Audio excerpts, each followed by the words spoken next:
찬송하겠습니다.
예수님을 다시 한번 높여드립니다. 할렐루야.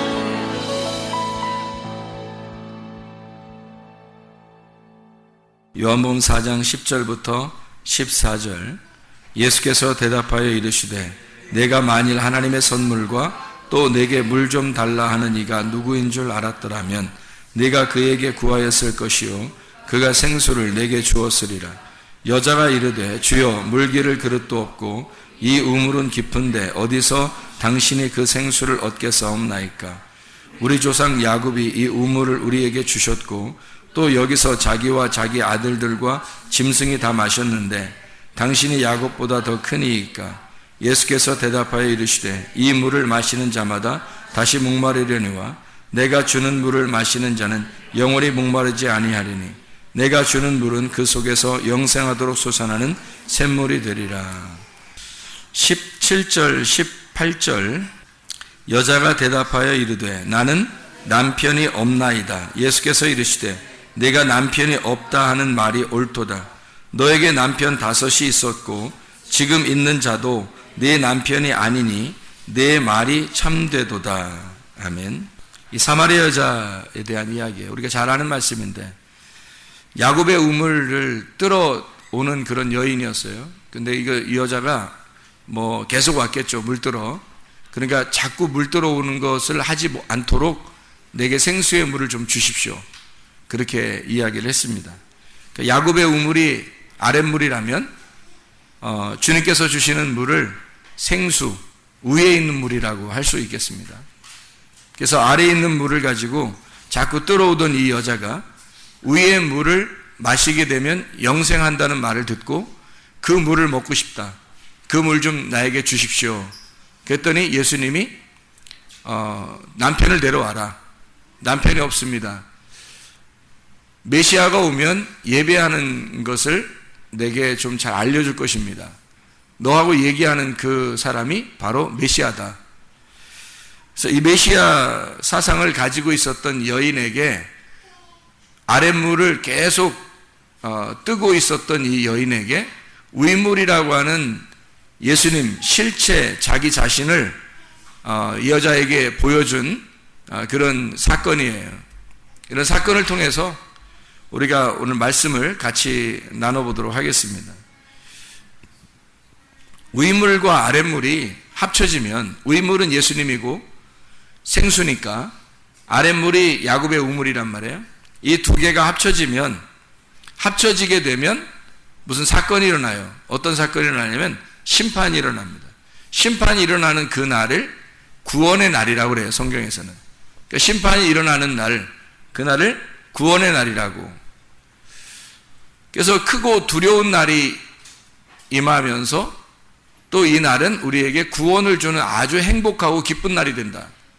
이게 동시에 일어나는 날이 되죠. 노아의 홍수가 아랫물과 위물이 합쳐지니까 그 가운데 있었던 노아 방주는 그 물 위에 뜨면서 구원을 받게 되는 놀라운 일이 있었죠. 나머지는 다 이제 심판을 받는 그런 사건이 있었습니다. 심판과 구원이 동시에 일어나는 그런 날이 바로 위물과 아랫물이 합쳐지는 날이에요. 예수님은 자기가 위의 물이라는 생수라고 얘기했고 이 여자는 아랫물을 뚫어왔었다. 그래서 위물과 아랫물이 합쳐지니까 그러니까 이 여자에게는 한쪽 면에서는 심판을 하고 한쪽 면에서는 구원을 베푸는 그런 일을 하셨다는 게 요한복음 4장의 내용입니다. 합쳐지니까 위물을 알게 되니까 아랫물만 알고 있었던 여자가 위물을 알게 되니까 이 여자가 진짜 물을 발견한 거죠. 그러다 보니까 자기 우물물 통을 버려버리고 사람들에게 그 위의 물을 소개하러 다니게 됐다 하는 얘기입니다. 여기에 이제 어떤 그 물에 대한 이야기를 하다가 예수님이 남편을 좀 데려와라 그런 이야기를 하거든요. 그 남편이 뭐 하는 자인가 봤더니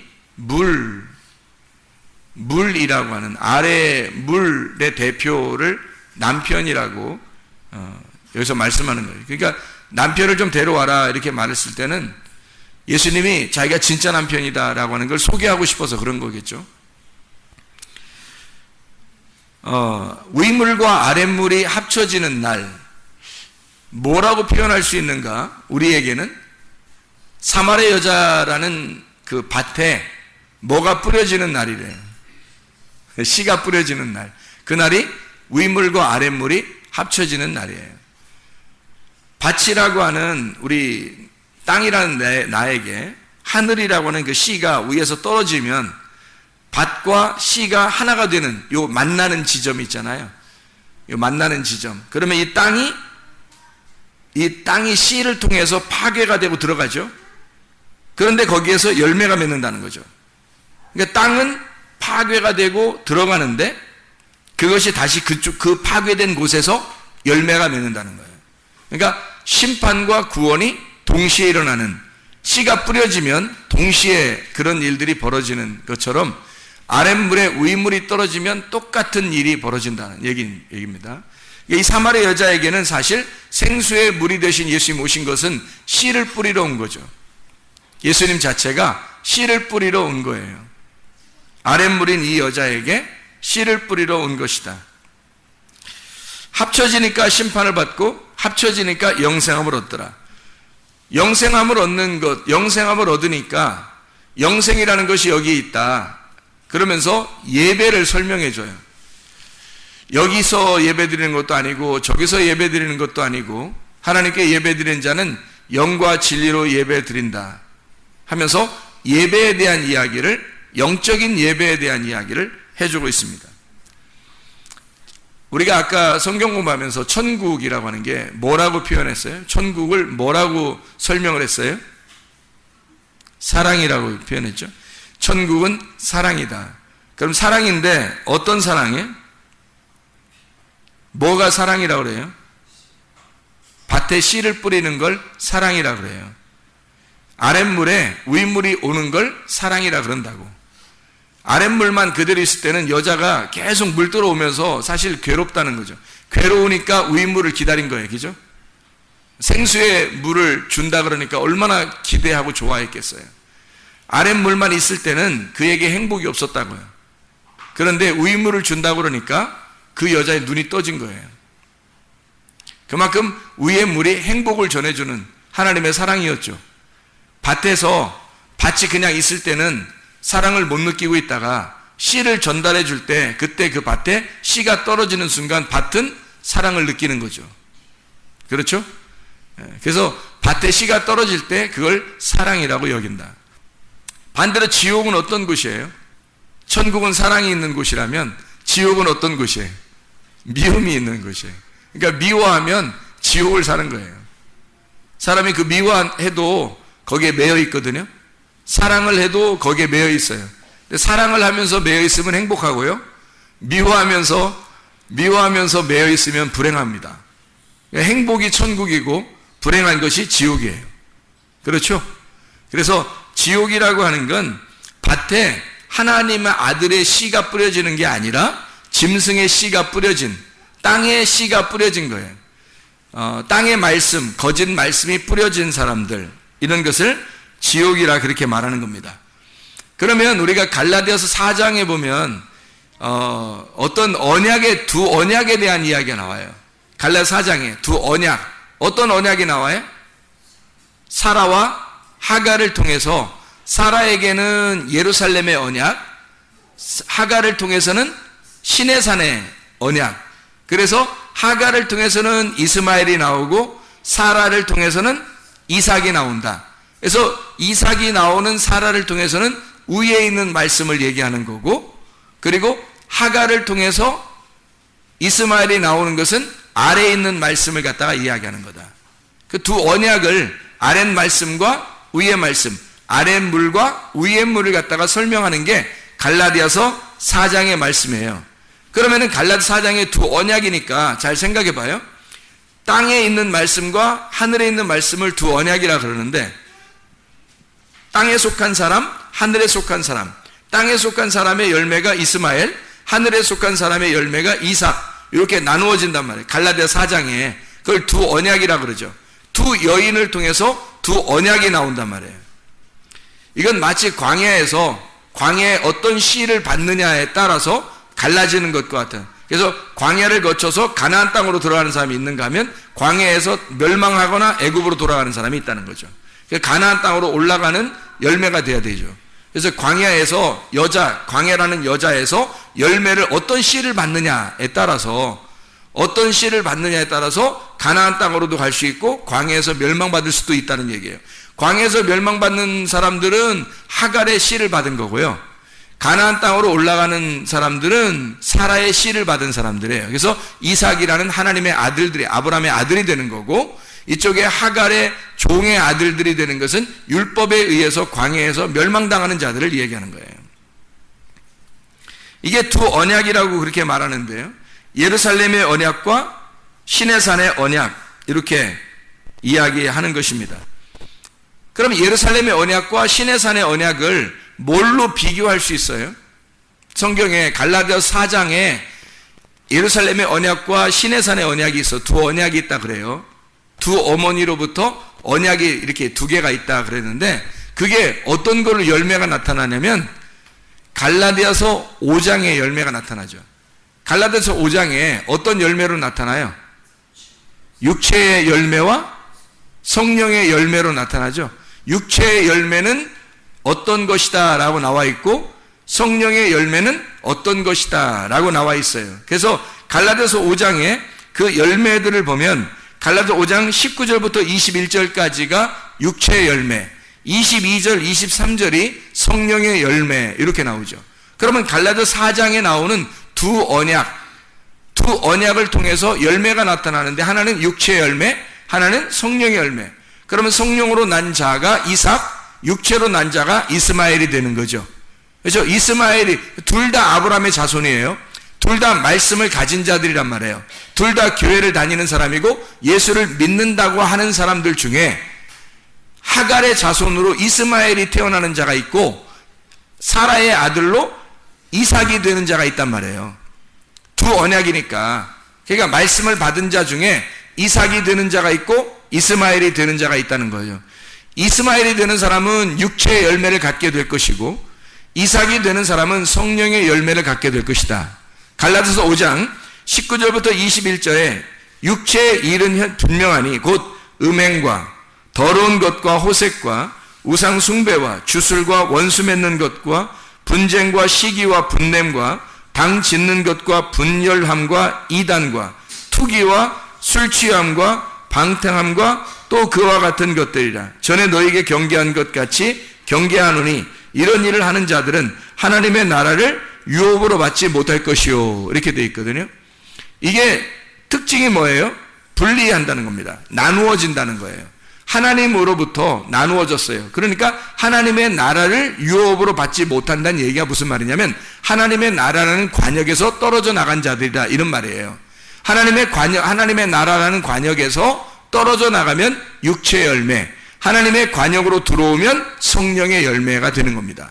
성령의 열매는 22절, 23절에 보니까 오직 성령의 열매는 사랑과 희락과 화평과 오래 참음과 자비와 양선과 충성과 온유와 절제니 이 같은 것을 금지할 법이 없느니라. 성령의 열매는 하나 되게 만드는 거잖아요.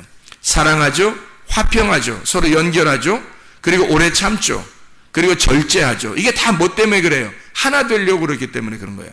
하나 되려는 사람들은 이 성령의 열매가 속에서 나타난다는 겁니다. 그런데요, 육체의 열매 가진 사람들은 이상하게 분리가 돼요. 나누어진단 말이에요. 이상하게 관역으로부터 떠나게 되고 나누어지는 것을 의미하는 거예요. 그런 사람은 하나님의 나라가 뭐예요? 예수 그리스도. 예수 그리스도가 천국이고 그게 하나님의 나라거든요. 하나님의 나라에서 벗어나는 자가 되었다라는 말이에요. 그게 육체의 열매예요. 육체의 열매라는 건 언약 중에서 시내산 언약을 받은 육체라는 하갈을 통해 이스마엘이 되었다, 이런 열매를 가진 자는 관역으로부터 떨어져 나가 하나님의 나라를 유업으로 받을 수가 없다는 말이죠. 하나님의 나라를 유업으로 받은 사람들은 하나님의 나라와 하나가 된 사람이에요. 관역에 들어온 사람이고 연합된 사람이에요. 그러니까 성령의 열매를 가진 자들이죠. 이런 사람들은 하나님의 나라를 유업으로 받는 거죠. 자, 이것이 천국과 지옥에 대한, 지옥은 뭐 이렇게 우리가 볼 때 뭐 이상하게 악랄하게 생기고 뭐 이런 그런 곳이 아니라 마치 이것과 같아요. 빛과 어둠이라고 하는 곳에서 어둠이라는 거. 빛이라고 하는 게 열어졌다 이렇게 말하면 뭔가 열리지 않고 뭔가 답답하게 닫혀 있다라고 하는 걸 지옥이라 이렇게 볼 수가 있는 거예요. 하늘을 천국이라 말한다면 땅을 지옥이라고 얘기할 수 있는 것처럼 이렇게 두 개로 나누어서 성령의 열매가 천국이라면 육체의 열매는 지옥이라고 말할 수 있는 거죠. 자기 자신들이 두 언약을 의미하는 거니까. 자, 성령의 열매를 가진 사람들은 의와 평강과 기쁨이 있죠. 의와 평강과 기쁨이 하나님의 나라죠.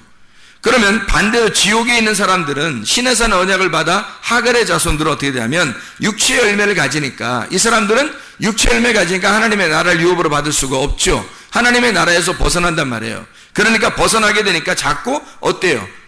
의와 평강과 기쁨이 있는 게 아니라 불안하고 두렵고 무섭단 말이에요. 하나님의 나라하고 반대가 되는 거예요. 자기가 언제 죽을지 모르지만 죽으면 혹시 지옥 가지 않을까? 이런 불안함 가운데 있고 무섭고 이 세상의 미래가 불확실한 거예요. 그래서 막 무섭단 말이에요. 불안해지고 불행을 자기 스스로가 느껴요.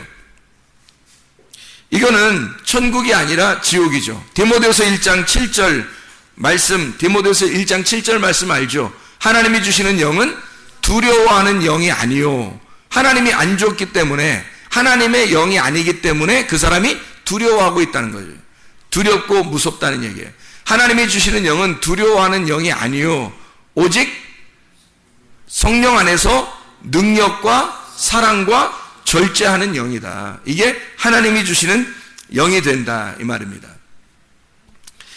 자, 우리가 성경을 이렇게 보면 특징적으로 보니까요, 성경 말씀이 무서운 말씀으로, 이 성경 말씀이 무서운 말씀으로 우리에게 다가오면 지옥이에요. 이 말씀이 우리에게 사랑스러운 말씀으로 다가오면 천국입니다. 성경을 우리가, 여러분 자신들이 내가 지금 지옥을 살고 있나 내가 천국을 살고 있나를 여러분이 구분할 수 있는데, 어떻게 구분할 수 있냐면 하나님의 말씀이 똑같이 증거되고 하나님 말씀을 똑같이 읽는데 이 말씀이 두렵고 무섭고 불안하면 그러면 지옥을 사는 겁니다. 여러분 생활이. 근데 의롭고 평강하고 기쁘고 괜히 행복하고 이게 사랑스러워, 하나님 말씀이 여전히 나를 사랑하는 사랑스러운 말씀으로 다가오면 그러면 천국이에요. 그럼 무조건 좋은 얘기만 해서 사랑스러운 말을 막 뽑아가지고 얘기하면 천국이겠네? 그런 의미가 아니고요. 그런 의미가 아니라 율법을 얘기하는데, 심판을 얘기하는데 그 말씀이 오히려 우리에게는 천국의 말씀으로 들려지는 거죠. 왜냐하면 진짜 하나님의 말씀은 우리에게 심판을 통해서 구원하려고 하는 하나님의 사랑의 의도가 있었기 때문에 그래요. 그 의도가 위물이 아랫물에 합쳐지면서 위물이 떨어지는 이유는 바로 그를 구원하기 위해서라는 얘기죠.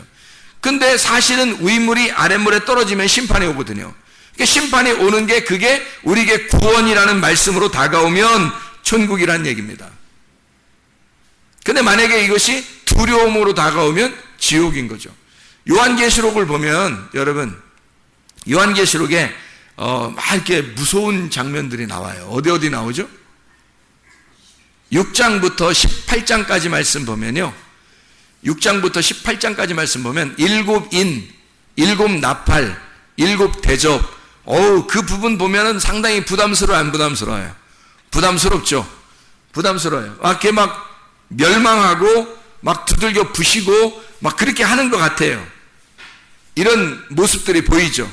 그러면은 그 부분을 읽을 때 여러분이 그 부분이 무서워요, 무서워져요, 아니면은 행복하고 사랑스러워져요? 이상하죠? 요한계시록에 6장부터 18장까지를 읽으면서 정말 그 말씀이 사랑의 말씀으로 다가오면 천국인 거고, 그 사람이요.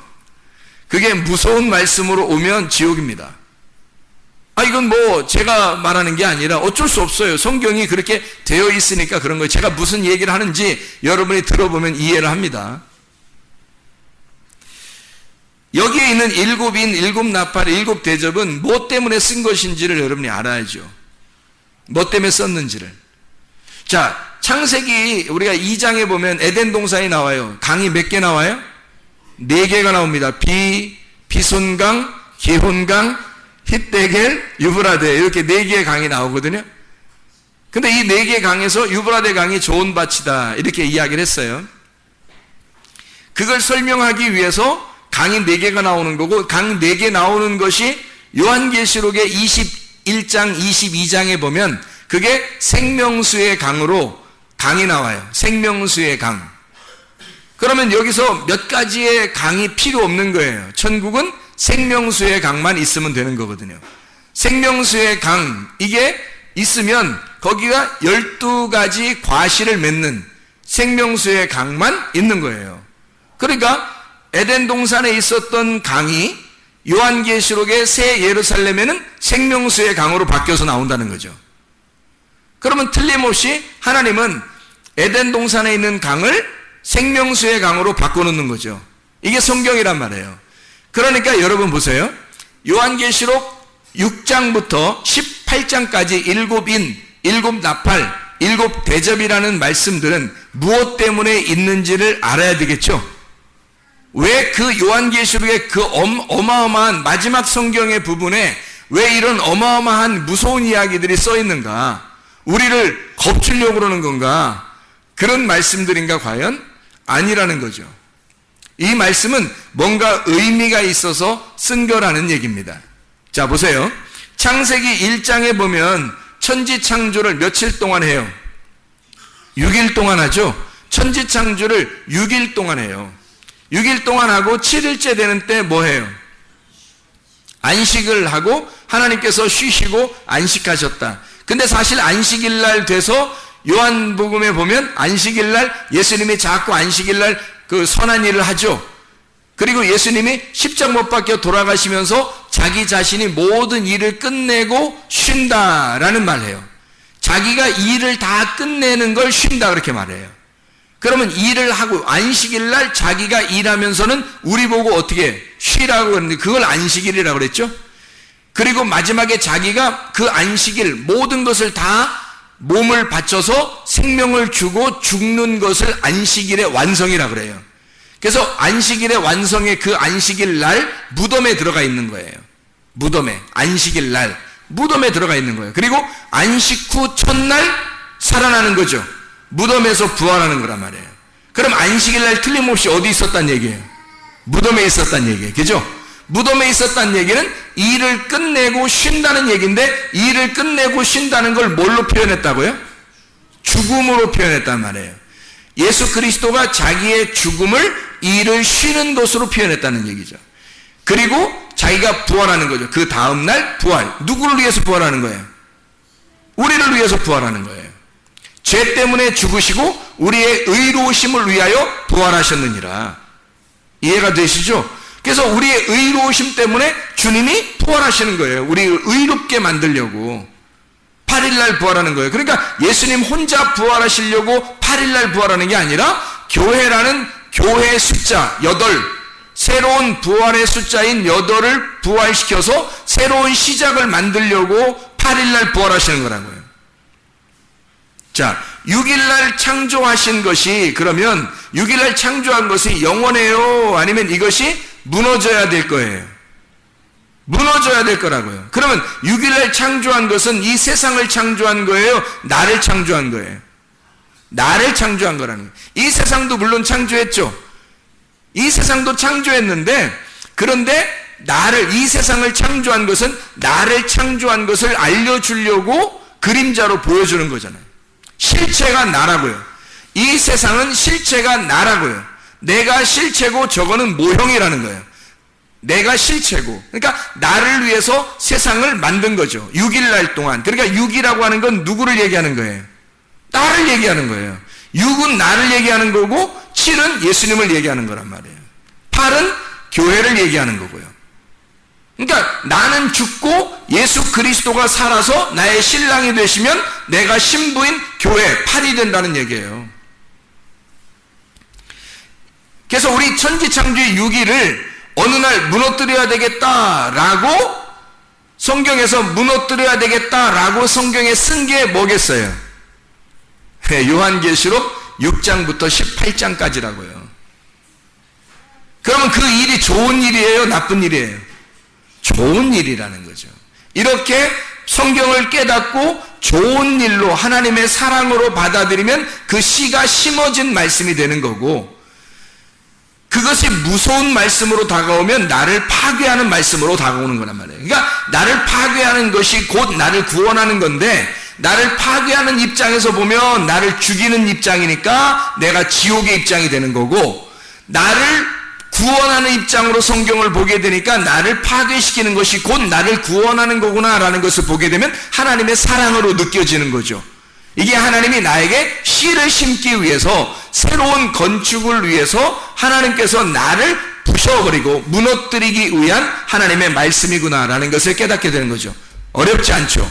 요한계시록 6장부터 18장까지의 말씀은 그래서 마태복음 24장 2절에 옛 성전을 돌 하나도 돌 위에 남지 않고 다 무너뜨려지겠다라고 하나님이 언약한 그 말씀을 이루시는, 내가 너를 파괴하겠다라고 하는 거, 그 너가 누구냐면 요한복음 2장 21절에 예수 그리스도가 내가 성전이니 나를 무너뜨려라, 내가 3일 만에 저 성전을 지을 것이다 라고 하는 것은 예수 그리스도 그 살아있는 그 육체를 설명한 것이다.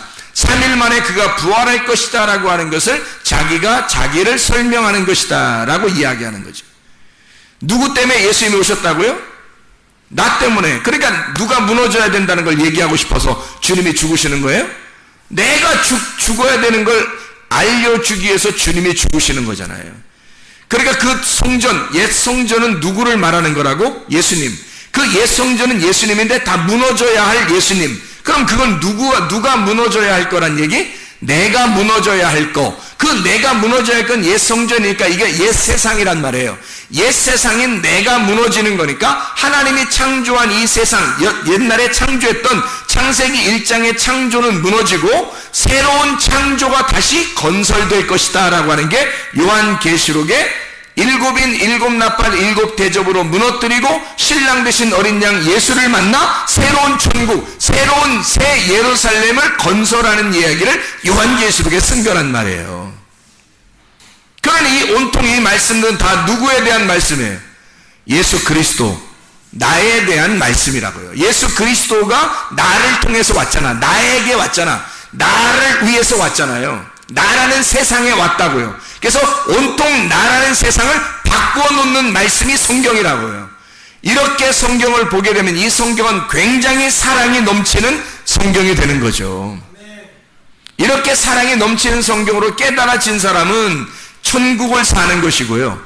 이게 깨달아지지 않으면 자기가 늘 불안하고 무섭단 말이에요. 그러니까 지옥을 살 수밖에 없는 거죠. 옛 창조, 옛 성전은 무너지고 새로운 창조, 새로운 성전, 새 예루살렘이 건축된다라고 하는 것을 이야기하는 것입니다.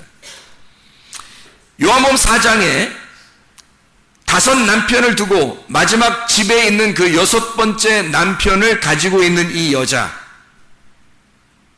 그 여자에게 예수님이 등장한 겁니다. 그러면 5 남편과 6번째 지금 집에 있는 것도 라고 왜 예수님이 이렇게 나누어서 얘기했을까요? 사마리아 여자가 분명히 요한복음 4장에 저는 남편이 없어요 라고 했거든요. 그러면 예수님이 우리 같으면 보통 사람을 찔러주거나 그렇게 하지 않고 좀 착한 척 하면서 좀 좋은 말로 슬슬 넘어가듯이 얘기하고 말 겁니다. 그죠? 근데 예수님은 그렇지 않아요. 콕 집어서 얘기했어요. 콕 집어서 너 남편 5명 있었는데 지금 있는 남편도 네 남편이 아니다. 이렇게 콕 집어서 왜 이렇게 나누어서 설명을 했을까? 5 남편 그리고 지금에 있는 남편 이렇게 이야기했잖아요. 그럼 5 남편이 있었고 지금에 있는 남편, 그러니까 이 지금 있는 남편은 몇 번째예요? 6번째라는 얘기죠. 6명의 남편이 네 남편이 아니다 라고 하는 걸 콕 집어서 이야기했다는 거죠. 잘 생각해 보세요. 이 여자가 가지고 있었던 5남편이라고 일부러 딱 구분해 가지고 5남편을 둔 것은 율법을 말하는 겁니다. 율법이라는 남편이 너에게 있었다. 네가 이제까지 섬기던 네 조상으로부터 내려오던 율법의 남편이 있었다는 얘기예요. 5이. 근데 그게 너라는 거예요. 그게 너라는 거야. 6번째. 그 남편과 아내는 하나잖아요. 남편과 아내는 하나잖아. 그 율법의 남편을 가지고 있던 네가 지금 6번째 바로 너야. 그것도 네가 아니야. 그건 모형이지 실제가 아니다. 실체가 오면, 위의 말씀이라는 실체가 오면 너는 무너지는 거야. 그래서 5남편과 6번째 있었던 이 남편도 너의 것이 아니다 라고 하는 거죠. 여기 사마리아 여자는 어떤 여자와 똑같아요. 그러니까 어떤 여자와 똑같아요? 향유옥값 깨뜨린 여자하고 똑같죠. 향유옥값 깨뜨린 여자도 자기의 가지고 있는 걸 다 깨뜨려서 예수님께 드리고 내 건 없어요 그랬잖아요. 내 건 없어요. 그러니까 예수님이 자기를 주셨잖아요. 자기의 말씀을 주셔서 이 여자가 가는 곳, 이 복음이 가는 곳마다 이 여자의 행한 것도 같이 복음을 전파해 줘라. 이 여자의 행한 것 자체가 복음이다. 다시 말하면 복음이 전달되는 곳에 이 여자가 갈 수 있도록 해라 그 말이거든요. 예수 그리스도라는 복음이 전파될 때 이 여자도 함께 있다는 거예요. 그러면 여자가 예수, 예수가 여자, 이거 둘이 뭐가 됐다는 얘기예요? 예수의 씨를 받은 남편의 씨를 받은 아내가 됐다는 얘기예요. 둘이 하나가 됐다는 얘기야. 이 사마리아 여자에게 지금 예수님이 와가지고 뭐 하고 싶다는 거예요? 내가 너의 남편이 되고 싶다는 거예요. 남편이 된다는 얘기는 내가 너를 사랑하고 싶다는 거예요. 내가 너를 사랑하고 싶다는 건 뭘 주고 싶다는 얘기야? 씨를 주고 싶다는 얘기야. 그럼 씨를 주면 너는 내가 씨를 주는 자고 너는 씨를 어떻게 해? 받는 자가 되어야 된다는 거죠. 내가 씨를 주고 너는 씨를 받는 자. 내가 씨를 주고 너는 씨를 받아. 씨를 주고 씨를 받는 이것을 천국이라 그런다고. 씨를 전달하면 씨를 받는 사람이 있을 거 아니에요. 그러면 하나님의 말씀이 전달되고 하나님 말씀이 전달되면 받는 자가 있는 그것을 천국이라 그런다고요. 성경에서는 천국을 어떤 장소의 개념으로 하지 아니하고 이게 천국, 이것이 씨가 있는 곳, 이게 천국이라고요. 그래서 예수님 마태복음 13장에 뭐라고 그래요? 천국은 마치 씨, 겨자씨, 누룩, 보화, 그물 같으다. 이게 천국이다. 천국은 어떤 장소를 얘기한 게 아니란 말이에요. 씨가 있는 곳, 씨가 있는 것, 이게 천국이다. 예수님이 사마리아 여자에게 지금 씨를 전달해주는, 우유의 물을 전달해주는 것은 다시 말하면 뭐를 갖다가 안겨준 거예요? 천국을 갖다 준 거란 말이에요. 향유값 깨뜨린 여인, 이 여자가 향유값 깨뜨리고 나서 자기의 모든 걸 다 드렸는데 뭘 받은 거예요? 그러니까 씨를 받은 거예요. 천국을 받은 거란 말이에요. 말씀, 생명, 빛, 진리, 어린 양 되신 그 예수님. 그래서 어린 양으로 오신 그분이 핵심이라고 해요. 진리의 핵심.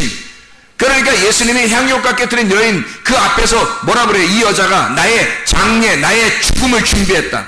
내가 어린 양으로 온 것을 철저하게 준비가 되었다 이 말이에요. 그게 복음이라. 복음이라는 그 진리가 어린 양으로 오신 그분, 그 예수가 죽는 곳, 그 죽음, 그것이 복음이다. 이 다섯 남편을 가진 자, 6번째 남편도 율법을 가진 이 여자가 자기의 율법을 깨뜨리고 예수 그리스도라는 복음을 받게 되었어요. 이 땅에 하늘이 이 땅에 내려왔구나. 나에게 씨가 내려왔구나. 라는 것을 그 자리에서 목격하게 됐다는 거죠, 이 여자가. 요한복음 4장에.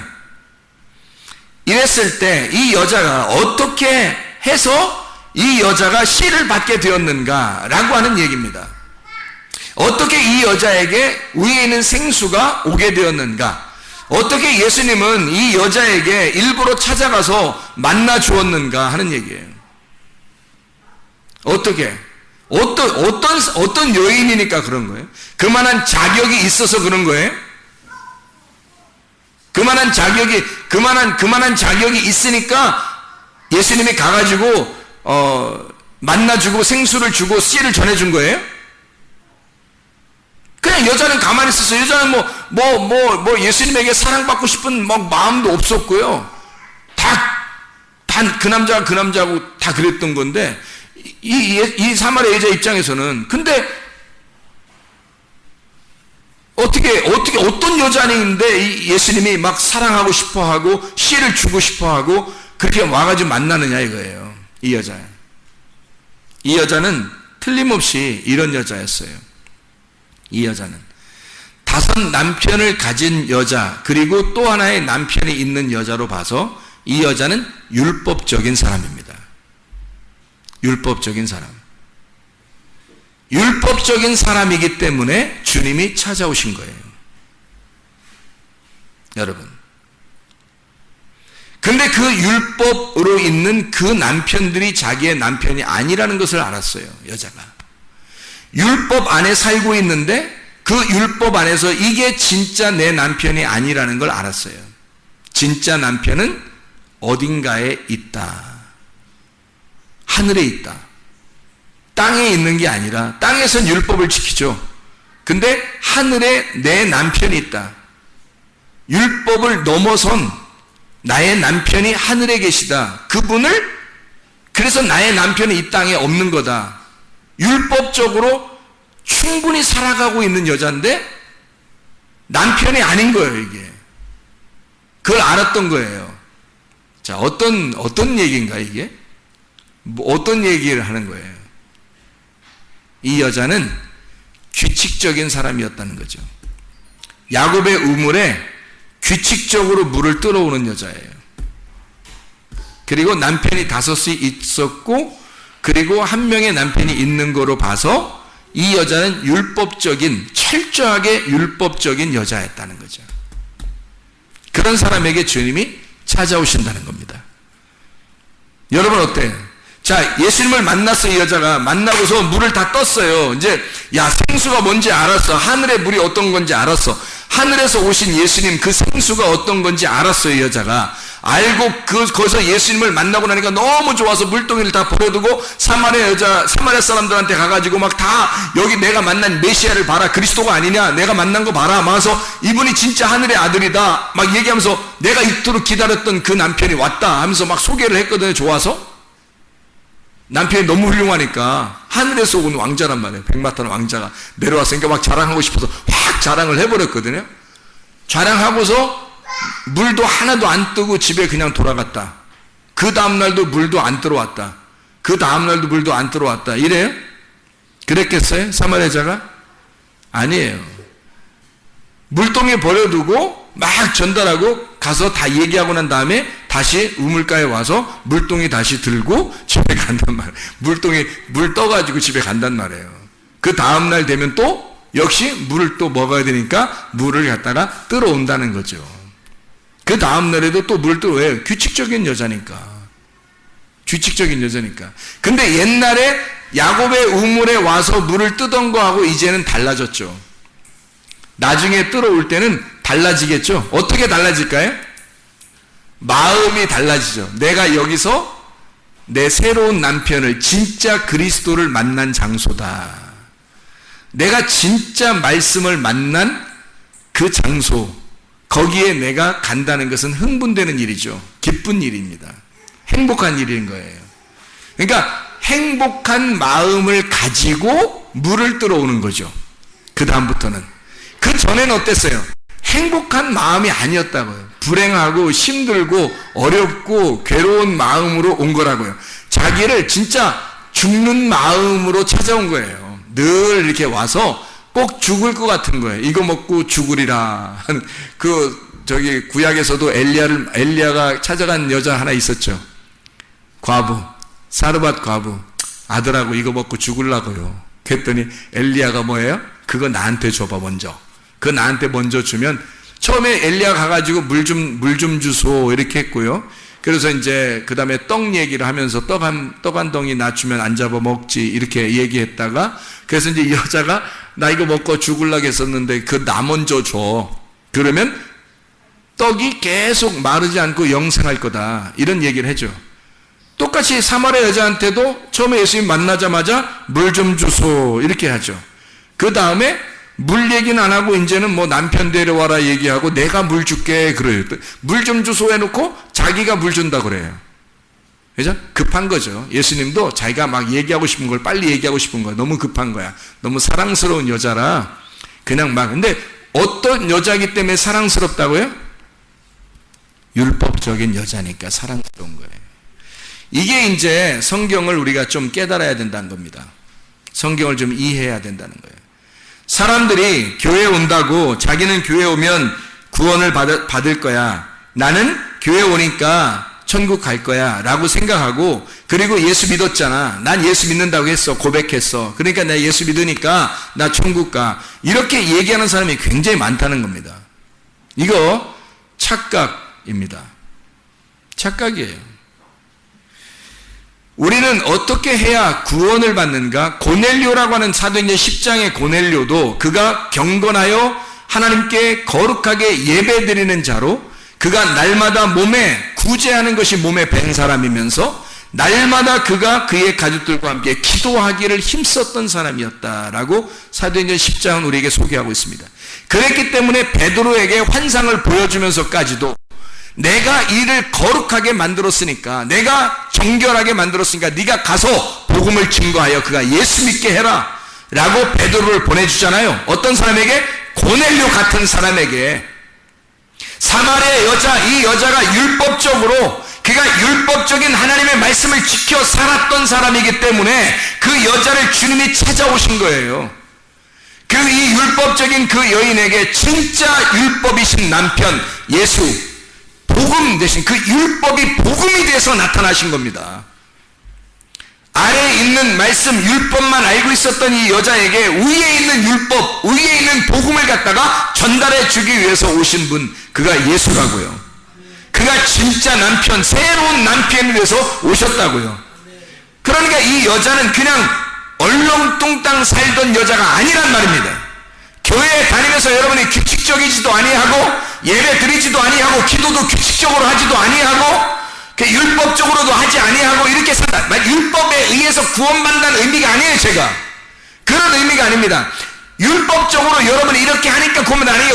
은혜로 구원받아요. 하나님은 우리에게 구세주로 오셨습니다. 너희가 자격이 없는데 은혜로 구원해 주려고, 은혜로 구원해 주려고 오신 구세주죠. 그러나 구세주를 받아들이는 사람 반드시 예수 그리스도를 주인으로 여긴다는 겁니다.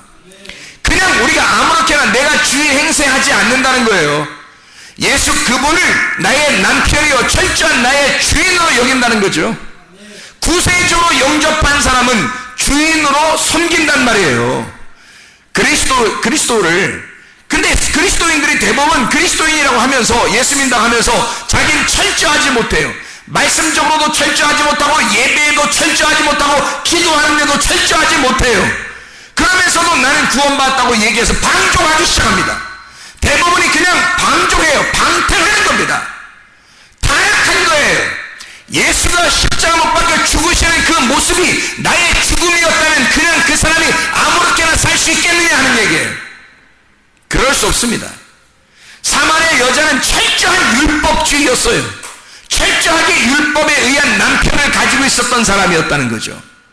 근데 주님은 그 여인에게 나타나신 겁니다. 그냥 대충 자기의 중요한 것들이 자기 중심으로 자기 중요한 것들을 먼저 생각하는 사람에게 하나님이 막 나타나서 구원해 주는 것이 아니에요. 고넬료 같은 사람에게 나타나 구원하는 것이고 사마리아 여자 같은 사람에게 나타나 구원하는 것이라 이 말입니다. 그냥 아무나 사라밧 과부 보세요. 그날 먹고 죽으려고 했던 여자였어요. 그러니까 하나님이 구원하시는 거예요. 우리 교회에 이 집사님이라고 있어요. 약을 다 털어먹고 그날 죽으려고 딱 준비하고 전화도 안 받고 있는데 전화가 계속 울린 거예요. 강 권사님이 계속 기도하다가 이상하게 거기 전화를 하고 싶은 거예요. 전화를 계속했다. 안 받아요. 너무 안 받으니까 이상하니까 찾아간 거예요. 찾아가니까 전화도 안 받고 약을 이만큼 들고서 먹으려고 했던 중이었단 말이에요. 그날 인생이 사는 게 뭐냐 해서 그때 문을 두드리고 들어간 거죠.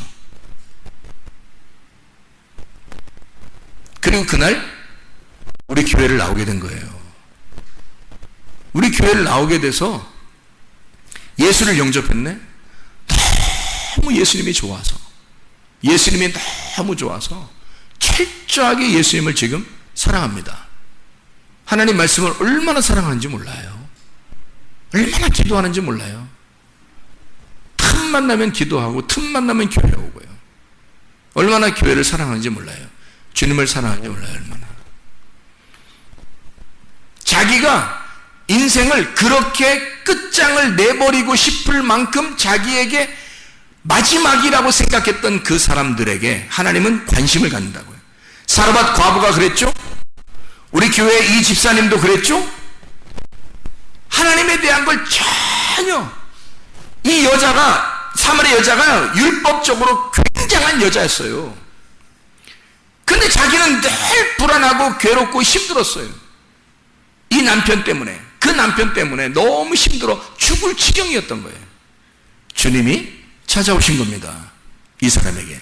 그렇다면 여러분, 우리가 그냥 뭐 대충 나 이렇게 있다 보면 하나님 만나서 총가겠지, 그런 거 아니란 말이에요. 성경은요. 성경은 그런 게 아니에요. 사생 결단하는 사람들 있잖아요. 진짜 생사를 오락가락하는 사람들 있잖아요. 그런 사람들이 주님께서 관심을 갖기 시작해요. 그런 사람들이. 그럼 여러분이 철저하게 교회에 나오면 철저한 율법, 철저히 하나님 말씀 중심의 사람이 되어야 된다는 거예요. 교회 중심의 사람이 되어야 된다는 거예요. 이게 하나님 중심의 사람이 돼서 내가 오로지 하나님 중심, 율법, 이 말씀의 중심, 교회 중심, 그래서 이것 자체가 너무 중심적이고 너무 규칙적이어서 이 사람을 사람들이 볼 때 너 율법주의 아니야? 라고 할 정도의 사람. 그래서 그 이 말씀 중심, 교회 중심, 하나님 중심 때문에 아주 죽을 지경인 사람에게 주님은 나타나신다고요. 이게 그런 사람에게, 그냥 막 놀고 먹는 사람에게 하나님 나타나시겠냐고요. 아니라고. 그건 아니라. 성경은 아니라고. 그건 아니라고요. 성경 어디에도 그런 사람들을 구원했다고는 말이 없어요. 하나님은 철저한 사람들에게, 진짜 하나님의 율법 안에 찌들어 있는 자들을 주님 만나신다고요. 정말 규칙적인 사람, 규칙적인 성경 읽기, 규칙적인 기도, 규칙적으로 예배 드리는 이런 사람들에게 하나님은 은혜를 누릴 수 있도록 만들어 주신다. 율법을 통해서 은혜를 누리게 만들고, 하나님은 인간의 삶에서 규칙을 정해놔요. 이 규칙을 정해놓은 이 규칙을 철저하게 지키게 함으로써 은혜를 누리게 만들어요. 제가 이것을 왜 이렇게 생각을 하게 됐냐면요, 이거를 주님을 생각을 해봤어요. 건강을 생각해보고 주님을 생각해봤어요. 그랬더니 건강이라는 게 다른 게 없더라고. 여러분, 의사 만나면 의사들이 여러분 건강할 때 건강을 지키세요, 그런 말 하죠. 그리고 건강이 이제 안 좋아졌어요. 그럼 이제 병원에 가서 의사를 만나면 의사가 뭐라 그래요? 아이고, 미리 건강 좀 잘 지키지 그랬어요.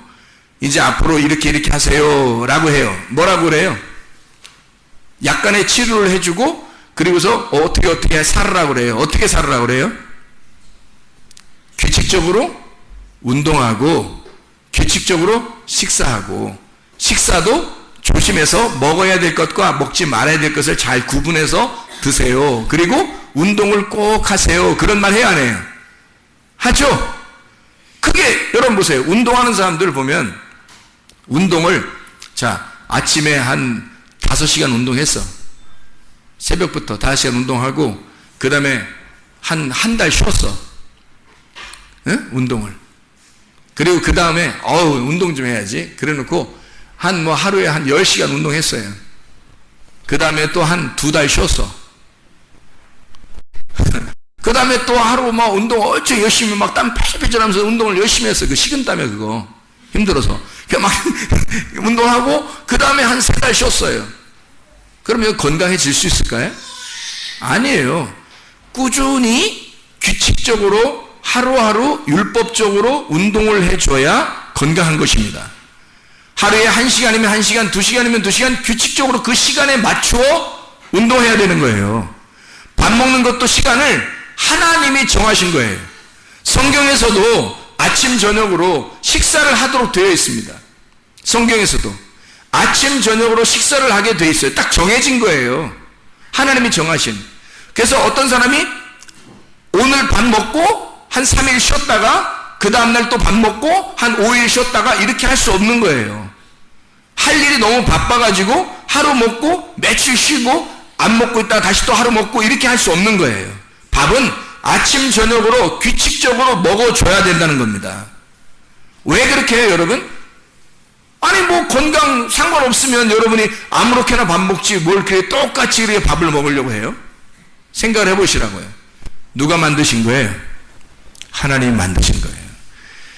제가 건강을 생각해보고 하나님 말씀을 생각해보니까 아하, 하나님 말씀도 똑같겠구나. 하나님 말씀도 하나님이 이런 규칙과 율법을 통해서 사람들에게 건강하도록 하나님이 건강을 유지하는 방법을 똑같은 규칙을 정해서 그대로 하는 사람들에게 건강하도록 만들어놨다는 겁니다. 똑같이 그 시간에 밥 먹는 것과 똑같이 그 시간에 운동하는 것을 통해서 하나님은 그 사람을 건강하게 만들어놨다는 거예요. 그걸 누가 만들었냐면 하나님께서 그렇게 우리의 몸을 그렇게 만드셨다는 거예요. 하나님이 하물며 영적인 이런 건강을, 영적인 은혜를 우리에게 주시려고 하는데 하나님이 이런 하나님의 말씀의 율법 중심의 사람이 아닌데도 하나님 말씀의 중심의 사람, 내가 율법의 중심이라고 하는 것은 말씀 중심을 얘기하는 겁니다. 교회 중심을 얘기하는 거고 하나님 중심의 사람을 얘기하는 거예요. 이걸 율법적으로 그렇게 규칙적으로 사랑하고 규칙적으로 말씀을, 규칙적으로 교회를, 규칙적으로 하나님을 사랑하지 않는 사람에게 은혜라는 건강을 주시겠느냐 이 말이에요. 아니라는 거죠. 하나님이 우리의 몸을 만드실 때 이렇게 건강하도록 만들어 놓은 규칙이 있는 것처럼 하나님이 우리에게 은혜를 베풀어 주실 때는 하나님의 규칙이라는 게 있다는 거죠. 그 규칙을 정해놓고 그대로 행하는 사람에게 은혜를 베풀어 주시고 그 사람이 은혜를 누릴 수 있도록 영적인 건강을 허락해 주신다는 겁니다. 그냥 아무에게나 영적 건강을 주시는 게 아니에요. 아무나 교회 그냥 대충 이렇게 나왔다 안 나왔다 이렇게 한다고 성경 읽었다 안 읽었다 설교 들었다 안 들었다 어떤 데 기분 좋았다 안 좋았다 한다고 해서 그냥 아무렇게나 은혜 베풀어 주시고 그러는 게 아니라는 것입니다. 어느 날 쓰러져요. 건강이 속에서 무너지고 있었기 때문에 쓰러진다고요. 몸도 마음도 이게 쓰러진단 말입니다. 사람이 규칙적으로 운동하지 아니하고 규칙적인 식사를 하지 아니하면 이게 쓰러진다고요. 이해가 되십니까? 반드시 하나님은 우리에게 규칙적인 식사와 운동을 통해서 건강을 유지하도록 하나님이 우리 몸을 그렇게 만드셨다면 우리의 영혼도 하나님이 그렇게 만드셨을 거라는 겁니다. 우리의 영혼은 반드시 규칙적이라는 말은 성경에서 말하는 건 율법적이라는 얘기입니다. 그 율법을 통해서 은혜를 발견하도록 만들어 놓고 그 율법을 통해서 말씀 중심과 교회 중심, 하나님 중심이라는 이 율법을 통해서 하나님을 만나도록 그리고 영적인 건강을 유지하도록 진짜 천국을 누릴 수 있도록 만들어 놓았을 것이다라는 얘기예요. 이게 정상이라는 겁니다. 하나님이 우리의 몸을 건강하게 유지하게 하는 방법을 주신 것처럼 우리의 영혼도 하나님은 우리에게 건강하게 유지하도록 만들어 주셨다. 그것은 반드시 말씀 중심적인, 교회 중심적인, 하나님 중심적인 율법에 의한 규칙적인 신앙생활에 의한 영적인 건강이었다. 이걸 여러분이 반드시 생각하고 아하, 그냥 내가 들쭉날쭉 이렇게 한다고 해서 내가 영적으로 천국 가고 영적인 건강을 유지하는 게 아니었구나. 이런 규칙적인 생활을 통해서 하나님은 나의 영혼을 건강하게 만들어 놓고 있었구나. 그래서 우리는 새벽과 저녁에 예배를 드리고 성경을 읽고 있고 기도하고 있는 겁니다. 그걸 통해서 이 규칙적인 생활을 통해서 우리의 영혼을 건강하게 만들기 위해서예요. 그냥 건강한 거 아니죠. 반드시 이것이 오히려 우리에게 건강을 주고 규칙적인 운동과 규칙적인 식사가 우리의 몸의 건강을 가져오는 것처럼 그렇게 영혼의 건강도 반드시 규칙적으로 되어 있을 때 우리에게 영혼의 건강을 주실 수 있다. 이런 하나님의 말씀임을 깨닫고 영혼과 마음과 몸이 다 같이 건강하시길 예수는 축원합니다. 기도합니다. 우리 하나님 아버지 사랑과 은혜를 감사드립니다. 하나님, 사마리아 여자도 율법적인 사람이었고 그 안에서 주님의 사랑을 톡톡히 받은 사람이었습니다. 하나님, 우리도 영적 건강을 유지하기 위하여 은혜를 누리기 위하여 하나님의 말씀적인 교회적인 하나님적인 사람이 되게 하옵소서. 그래서 규칙적으로 주님과 동행하는, 규칙적으로 하나님과 함께 동행하며 살아가는 주의 사람들이 되게 하옵소서. 예수 그리스도 존귀하신 이름 받들어 기도드렸사옵나이다. 아멘.